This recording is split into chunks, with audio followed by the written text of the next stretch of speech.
Olá, pessoal! Fé e expectativa, o poder do diagnóstico e do prognóstico.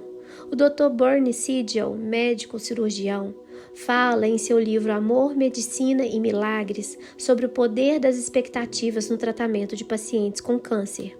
Ele diz que, em sua opinião, 75% dos efeitos colaterais da radiação e da quimioterapia resultam dos pontos de vista negativos dos pacientes, alimentados por uma espécie de hipnose destruidora pelos médicos. Quando ele prepara um paciente para a quimioterapia, ele não determina o que vai acontecer, como reações de vômito, náuseas, enfim. Ele diz que esta é uma possibilidade, porém existe a possibilidade também de as pessoas se sentirem bem, sentirem sono e dormirem. Segundo ele, muitos realmente dormem e não sentem nenhum daqueles sintomas ruins previstos normalmente. Quando as pessoas esperam que algo aconteça, seu organismo se predispõe a sentir o que ela espera. Em seu livro, ele fala sobre uma experiência realizada na Inglaterra, onde deram solução salina a um grupo de pacientes com câncer, dizendo que era quimioterapia. Em consequência, 30% das pessoas perderam o cabelo. Se as expectativas podem influenciar de tal forma o movimento interno do organismo, podemos imaginar a força do diagnóstico e principalmente do prognóstico na recuperação de um doente. Afinal, alguns prognósticos têm o peso de uma sentença. Simonton, oncologista americano, considera 3 fatores como fundamentais no tratamento de um paciente: as expectativas e as crenças do paciente, de sua família e, em terceiro lugar, do médico. Uma palavra positiva e de esperança de um médico pode ser um poderoso remédio. A confiança que um paciente tem no profissional faz com que as declarações feitas tenham a força de uma profecia. Não se trata de ter que mentir para um paciente. Um médico não pode ocultar o diagnóstico, mas a forma como ele é transmitido pode fazer muita diferença.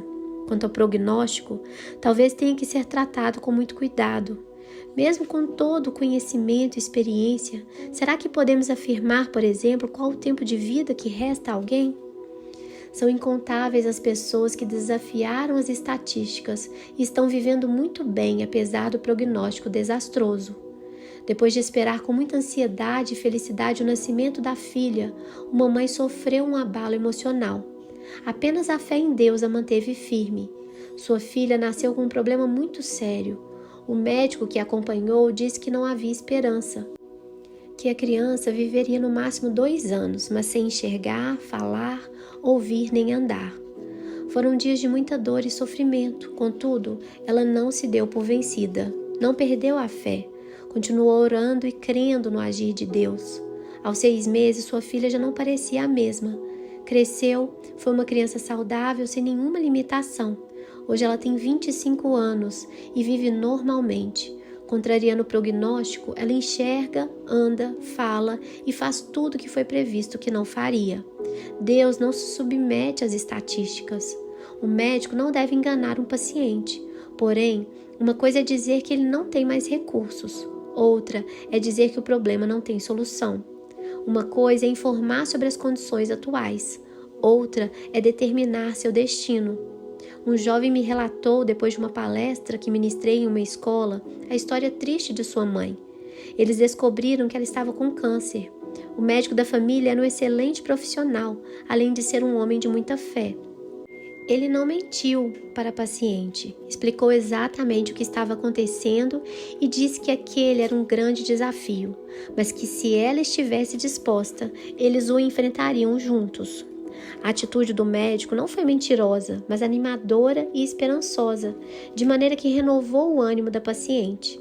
Durante 2 anos, ela levou o tratamento muito bem. Tinha uma vida praticamente normal, fazendo quase tudo o que fazia antes. Muitos de seus conhecidos nem sabiam que ela estava doente, porque ela procurou levar uma vida o mais normal que pôde.